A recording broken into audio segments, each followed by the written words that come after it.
السلام عليكم. في هذا الفيديو مراجعة سريعة على بعض عطور شركة لافي. ساندال وود من لافي نسخة الانتنس، أداء نووي لهذا العطر من ناحية الثبات والفوحان ممتاز. يقدم خشب الصندل بطريقة جميلة جدا للأشخاص اللي بيحبوا نوتة خشب الصندل من العطور الشتوية الدافئة والقوية. العطر الثاني في هاي المجموعة هو عطر نوبل نسخة الإيدي بارفام. هذا العطر بشوفه مناسب لكل الفصول، وإن كان مناسب أكثر للأجواء نحكي الباردة. ممكن أشوفه في مساءات الصيف.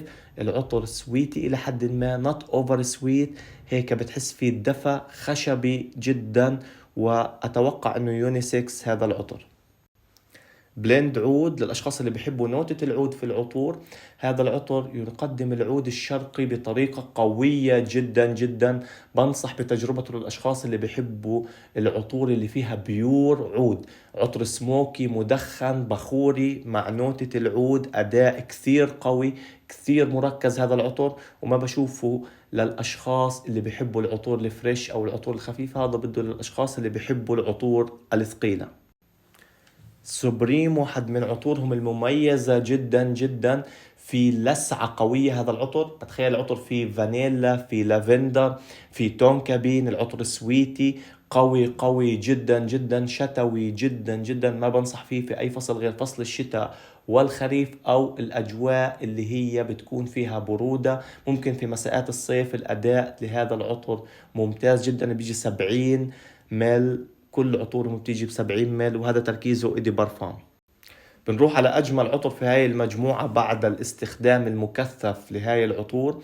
عندنا عطر بيسبوك، وهو من أجمل العطور في هاي المجموعة حسب تجربتي. بقدم النوتات الحمضية، النوتات الأروماتية، النوتات الخشبية مع اللافندر، مع كمية من الآيرس قد لا تظهر في القاعدة شوي، بطريقة كثير جذابة. هذا العطر الوحيد في هاي المجموعة اللي هو بشوفه ممكن يكون للصيف بحت ومناسب لكل الفصول، ولكنه أكثر عطر بناسب الأجواء الحارة. عطر دافي جذاب جدا، بيصلح أنه يكون عطر من عطور التوقيع، بيصلح يكون عطر شهر عسل. نحكي عن الأداء 10 ساعات ثبات والفوحان لا يقل عن 3 ساعات. من العطور الحميمية جدا، بيصلح يكون عطر شهر عسل. بنصح بتجربة هذا العطر. ممكن هذا العطر يكون أكثر هاي العطور أمانا، تقدر تشتريه بناء على التقييمات، ولكن دائما بننصح جرب قبل الشراء. ولكن بقية العطور دائما جرب قبل الشراء. هذا أكثر عطر فيهن أمانا من ناحية النوتات وقوة العطر.